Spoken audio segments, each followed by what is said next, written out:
Bismillahirrahmanirrahim. Assalamualaikum warahmatullahi wabarakatuh.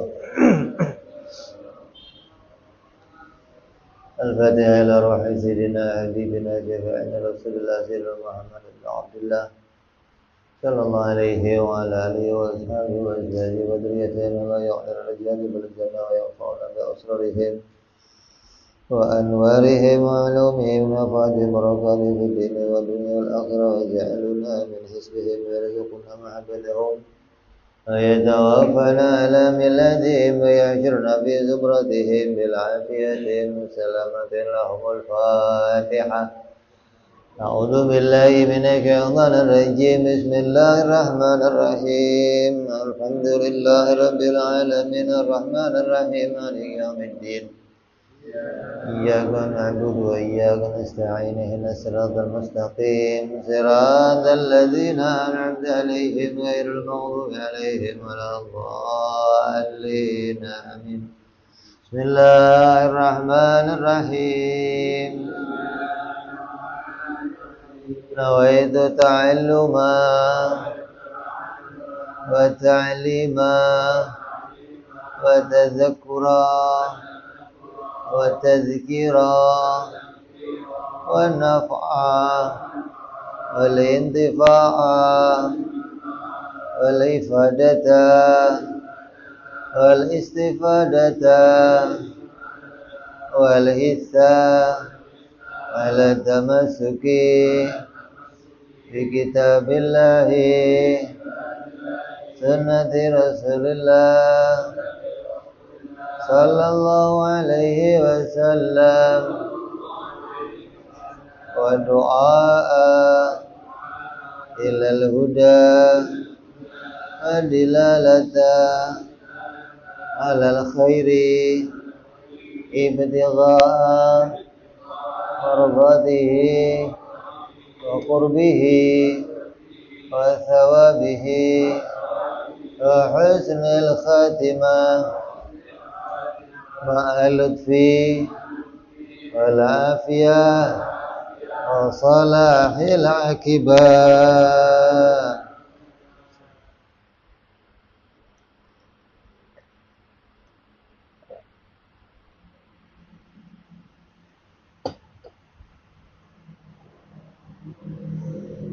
Bismillahirrahmanirrahim. Alhamdulillahirabbil alamin. Salatu wassalamu ala asyrafil anbiya'i wal mursalin Sayyidina wa habibina wa syafi'ina wa maulana Muhammadin wa ala alihi wa sahbihi ajma'in, amma ba'du. Qala musanniful kitab rahimahullah wa nafa'ana bihi wa bi ulumihi fid darain. Allahumma aftah qulubana futuhal arifin wa bi hikmatika wansur alaina bi rahmatika ya arhamar rahimin. Ila an qala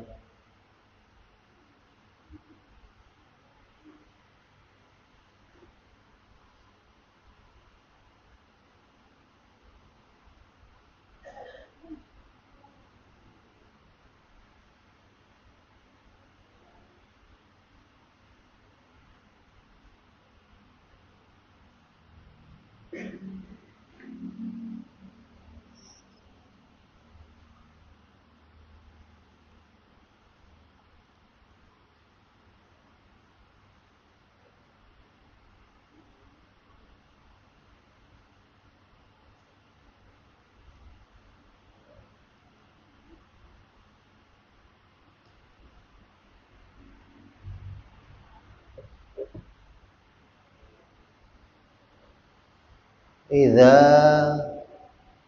aradta an ta'rifa qadraka indahu fandur fima dha yuqimak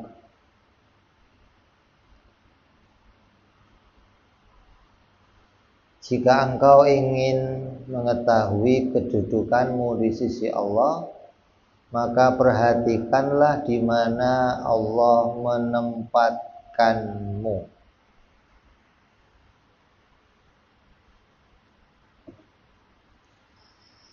Ini makna terjemahnya.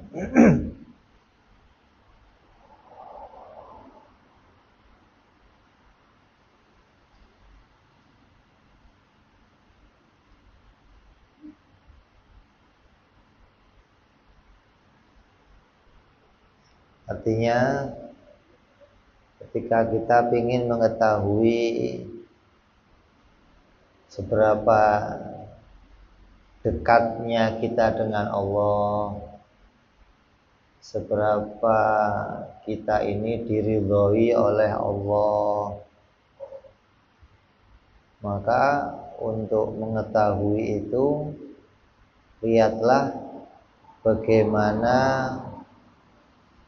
kedudukanmu ditempatkan oleh Allah. Nabi Shallallahu Alaihi Wasallam bersabda yang artinya, siapa yang ingin tahu kedudukannya di sisi Allah, maka pandanglah bagaimana kedudukan Allah di dalam hatinya.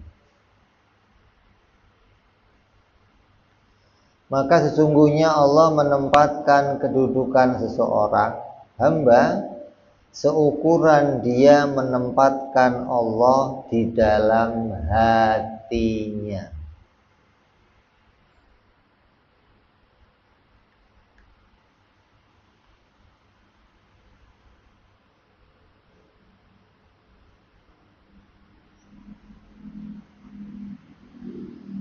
Artinya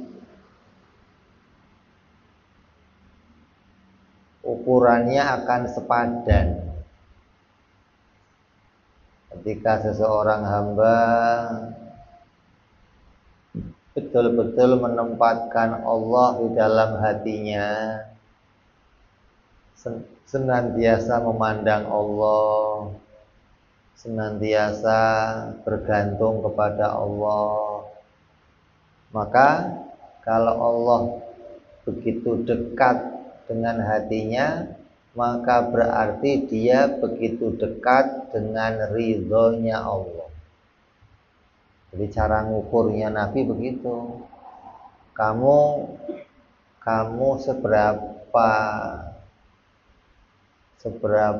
kuat menempatkan Allah itu dalam hatimu.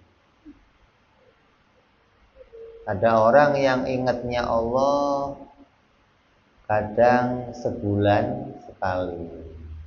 Kalau pas gajian baru ingat Allah, alhamdulillah ya Allah, terima kasih.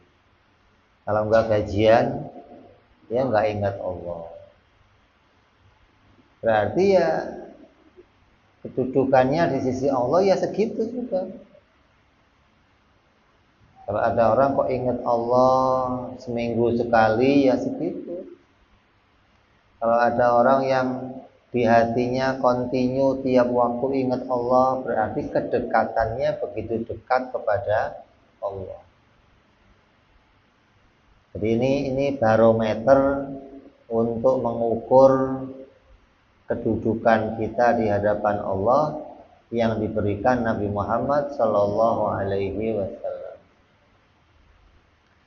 Ketika kita ingin mengetahui kedudukan diri kita di hadapan Allah, maka lihatlah apakah diri kita berada pada ketaatan atau pada kemaksiatan. Apabila kita berada pada kedudukan ketaatan dengan mengerjakan perintah Allah, meninggalkan larangannya Allah, bersegera pada sesuatu yang diridhoi Allah, maka bersegera pada sesuatu yang diridhoi Allah dan mencintai orang-orang yang dicintai oleh Allah, maka kita termasuk orang-orang yang beruntung.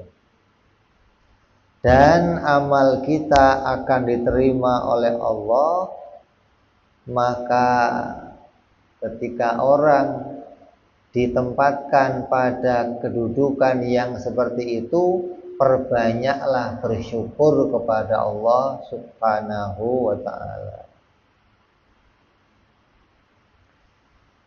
Maka akuilah bahwa kita sebenarnya bukanlah orang yang ahli di dalam berbuat kebaikan-kebaikan itu. Apabila tidak adanya pertolongan dari Allah, maka kita tidak akan bisa menjadi ahli ibadah, menjadi orang yang selalu mengingat Allah dan terus minta kepada Allah agar mendapatkan pertolongan, bisa melaksanakan yang seperti itu sampai akhir hidup kita. Kalau kita bisa melihat, oh saya ini kok hari-hari taat sama Allah, saya kok hari-hari menjauhi larangannya Allah, senantiasa di hatinya ingat Allah, takut kepada Allah, terus menjadi orang-orang yang cinta kepada orang-orang soleh, cinta ke majelis taklim, cinta untuk duduk di masjid. Maka ketika kita kok dijadikan Allah seperti itu, banyak-banyaklah bersyukur kepada Allah. Dan akui, ya Allah, alhamdulillah, sebenarnya saya ini nggak bisa jadi orang-orang yang bisa melakukan ketaatan seperti itu, nggak bisa. Kalau itu tidak karena pertolongannya Allah. Karena kita ini cenderungnya pengennya maksiat aja. Tapi kok tiba-tiba kita bisa menjadi orang yang mau taat kepada Allah, mau meninggalkan larangannya Allah, bisa senang sama majelis taklim, senang sama orang-orang soleh. Ini kalau nggak karena pertolongannya Allah, kita nggak akan bisa sampai seperti itu. Ketika kita melihat kedudukan kita yang seperti itu, maka terus minta kepada Allah, ya Allah, teruskan keadaan ini sampai akhir hayat saya, ya Allah. Karena itulah yang diharapkan oleh seseorang di dalam hidup di dunia ini. Menjadi orang yang bertakwa,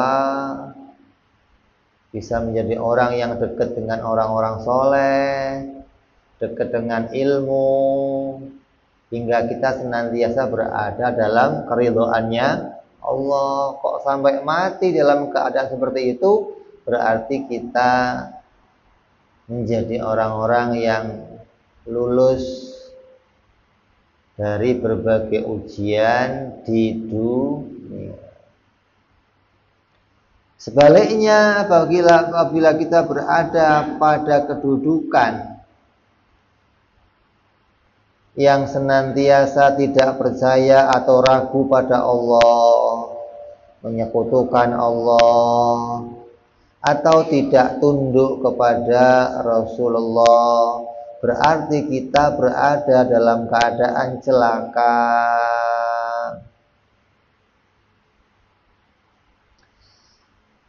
Termasuk tanda juga adalah meremehkan perintahnya Allah. Itu apa? Mudah melakukan maksiat. Kalau diajak maksiat itu cepat. Ini diantara tanda orang itu meremehkan perintahnya Allah. Malas beribadah. Kalau beribadah berat, kalau maksiat cepat. Selalu dekatnya bersama orang-orang yang tidak dicintai oleh Allah. Sama majelis taklim nggak betah, jauh sama ilmu, jauh sama orang-orang soleh. Ketika kita introspeksi, kok kita berada pada kedudukan yang seperti itu, maka bersegeralah bertaubat dan keluar dari kemaksiatan, lalu bersyukurlah kepada Allah karena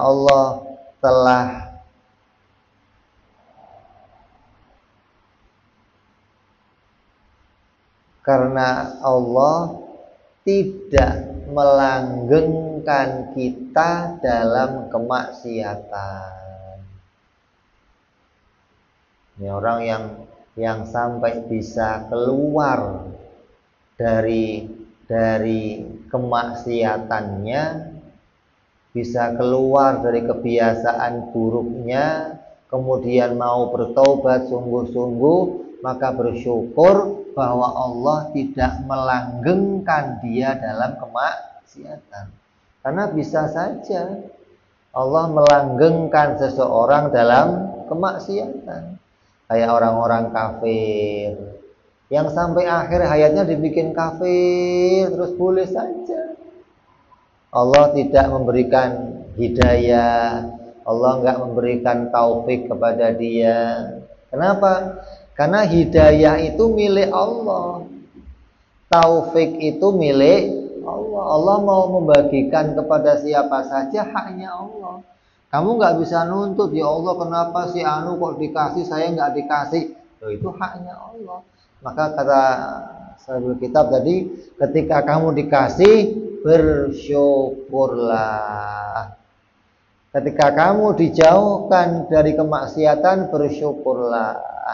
Ketika kamu dikeluarkan dari kemaksiatan, bersyukurlah.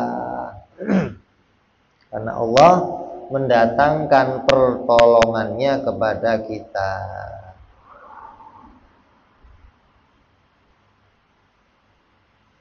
Diceritakan dalam kitab suci, Allah berfirman, hai anak Adam, berbaktilah kalian kepadaku dalam setiap apa yang aku perintahkan, dan janganlah kalian mengajariku tentang perkara mana yang baik bagimu. Karena semua perkara yang kuciptakan terliput dalam ilmuku, dan aku memuliakan orang yang orang itu memuliakan aku, dan aku menghinakan orang yang orang itu menghinakan aku. Ini yang cocok sama hadis Nabi tadi. Seberapa besar kita mencintai Allah, sebegitulah Allah akan memberikan kedudukannya kepada kita. Seberapa berat kita menempatkan Allah dalam hati kita, sebegitulah keridhaan Allah didatangkan untuk kita. Kalau kita kok meremehkan, menggampangkan, ya Allah akan meremehkan rahmatnya juga, menggampangkan datangnya rahmat kepada kita. Tapi kalau kita begitu berat untuk melakukan, begitu senang, begitu kuat untuk ngelakuin kebaikan, ketaatan, maka akan begitu dekatnya rahmat itu kepada kita. Ini ukuran yang dijadikan oleh Nabi SAW. Itu ada orang kok, kenapa kok saya kok dijadikan begini sama Allah? Maka introspeksi diri, seberapa besar, seberapa kuat kamu menempatkan keyakinan kamu tentang Allah dalam hati kamu. Kalau itu lemah, ya rahmat yang datang lemah. Kalau itu kuat, ya rahmat yang datang akan kuat.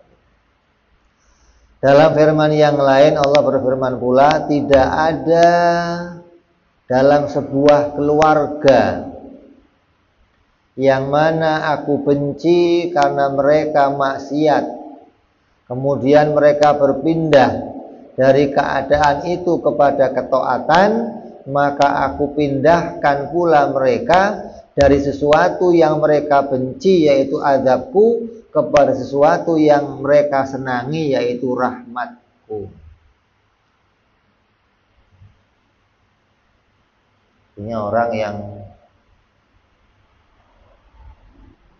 ahli maksiat, menjauh kepada Allah, tidak mau taat, maka mereka akan didekatkan dengan azabnya Allah. Kemudian kok mereka mau pindah dari keadaan itu menjadi keadaan taat, menjadi keadaan mau berbakti kepada Allah, maka Allah akan pindahkan pula mereka menjadi orang-orang yang didekatkan dengan rahmatnya Allah Subhanahu wa ta'ala.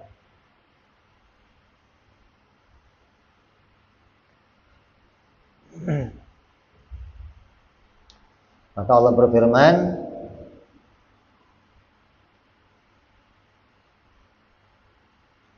Allah mampu menempatkan sesuatu dan Allah mampu pula menghapusnya.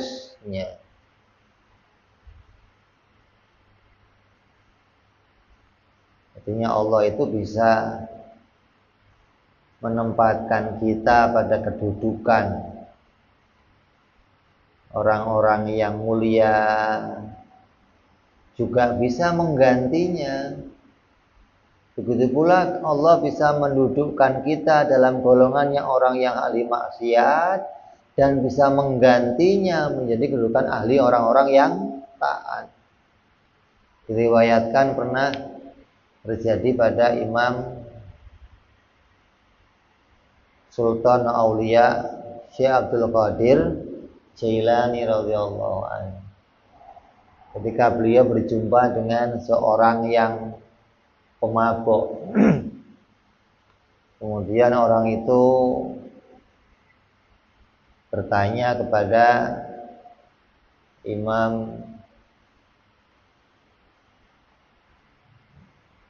Syekh Abdul Qadir Jailani, wahai Syekh, apakah bisa Allah itu mengampuni semua dosa-dosaku? Karena saya ini ahli maksiat, begitu banyak dosa yang saya lakukan. Kata Syekh Qadir, bisa banget. Banyak orang-orang ahli maksiat yang kemudian taubat sungguh-sungguh, kemudian mendekat kepada Allah sungguh-sungguh, kemudian jadi wali-walinya Allah banyak. Terus nanya lagi, apakah bisa wahai Syekh saya ini menjadi orang-orang yang seperti kamu? Oh, saya ini ahli maksiat. Bisa banget. Artinya banyak contoh-contoh di antara wali-walinya Allah yang tadinya orang-orang ahli maksiat, kemudian berubah menjadi orang-orang yang ahli taat kepada Allah Subhanahu wa ta'ala. Terus nanya lagi, wahai Syekh, bisa enggak orang sepertimu berubah menjadi seperti aku? Itu ketika Syekh Abdul Qadir menjawab bisa banget sambil nangis dia. Kenapa? Takut Allah merubah keadaannya dari ahli taat menjadi ahli maksiat. Hukumnya apa itu? Hukumnya apa?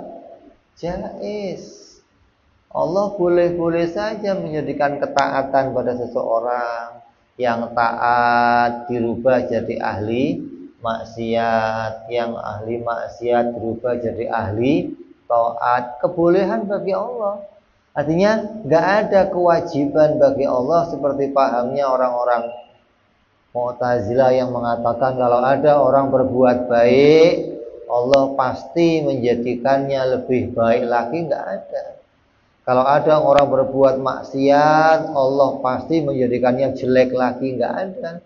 Tapi Allah boleh saja merubah dari keadaan yang baik dirubah jadi maksiat, dari ahli maksiat dirubah jadi orang yang baik. Maka dikatakan Kalau kamu kok melihat kedudukan kamu berada dalam lingkungannya orang-orang yang ahli taat, senang patuh kepada Allah, senang dengan orang-orang yang alim, senang sama majelis taklim, maka bersyukurlah karena Allah memilihkan kamu pada kedudukan tersebut. Dan berharap Allah tidak menggantinya lagi. Berharap Allah tetap menempatkan itu sampai akhir hayat. Begitu pula sebaliknya, kalau kamu kok melihat diri kamu ahli maksiat, nggak mau taat kepada Allah, jauh dari majelis ilmu, jauh dari orang-orang alim, maka bersegeralah bertaubat, kemudian rubah keadaan kamu. Ketika kamu bisa berubah, maka bersyukurlah karena Allah tidak melanggengkan kamu dalam kemaksiatan. Karena bisa saja Allah terus melanggengkan kamu, dijauhkan dari keinginan tobat, dijauhkan dari keinginan mendekat sama Allah sampai mati dalam keadaan su'ul khatimah. Bisa saja. Maka bersyukurlah kepada Allah ketika kita bisa berubah dari keadaan maksiat menjadi orang-orang yang melakukan ketaatan kepada Allah Subhanahu wa ta'ala. Inilah hikmah yang menyatakan kalau kamu pengen tahu kedudukan kamu di sisi Allah, maka perhatikanlah di mana Allah menempatkanmu. Kalau Allah menempatkanmu dalam ketaatan, maka bersyukurlah kepada Allah. Kalau Allah menempatkanmu dalam kemaksiatan, maka segeralah bertaubat, pindah dari hal itu. Jangan terus, kan Allah memang menempatkan saya tempat yang maksiat, ya sudah Allah maunya saya di sini. Ya berarti kamu memang maunya dijauhkan dari rahmatnya Allah. Allah yang menempatkan. Orang yang ahli maksiat juga Allah yang menempatkan. Tapi orang yang ahli maksiat ditempatkan di tempat itu, tapi dia sedikit demi sedikit didekatkan dengan azabnya Allah Subhanahu wa ta'ala. Maka segeralah berpindah, keluar dari kemaksiatannya, berpindah pada ketaatan kepada Allah Subhanahu wa ta'ala. Ketika orang itu pindah dari kemaksiatan menjadi ketaatan, maka bersyukurlah karena Allah tidak melanggengkan kita dalam sebuah kemaksiatan. Mudah-mudahan kita semua mendapatkan kedudukan yang baik di sisi Allah Subhanahu wa ta'ala. Allah tempatkan kita bersama orang-orang yang ahli taat, ahli ilmu, ahli berbuat baik kepada Allah, hingga menjadi orang-orang yang diridhoi oleh Allah Subhanahu wa ta'ala, insyaallah. Wallahu a'lam bishawab. Ila hadratin Nabi. Al-Fatihah. A'udzu billahi minasyaitonir rajim. Bismillahirrahmanirrahim. Alhamdulillahi rabbil alamin arrahmanir rahim maliki yaumiddin. Iyyaka na'budu wa iyyaka nasta'in ihdinas siratal mustaqim. Siratal ladzina an'amta 'alaihim ghairil maghdubi 'alaihim waladdallin. Amin. Ya Rabbana tarafna bi anana katarafna wa anana asrafna ala ladha ashrafna fatub تغسل كل هوبة واستر لنا عوراتي وآمن رواتي واغفر لوالدينا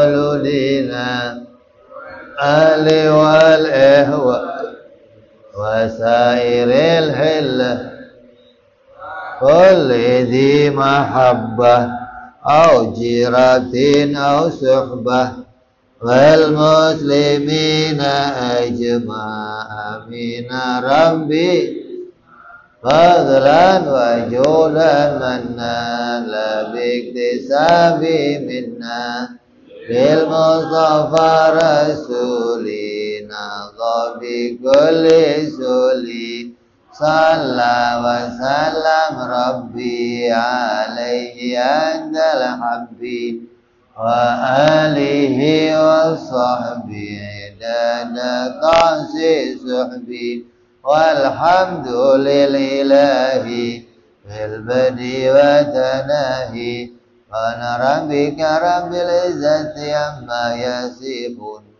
salamun alal mursalin walhamdulillahi rabbil. Assalamualaikum warahmatullahi wabarakatuh.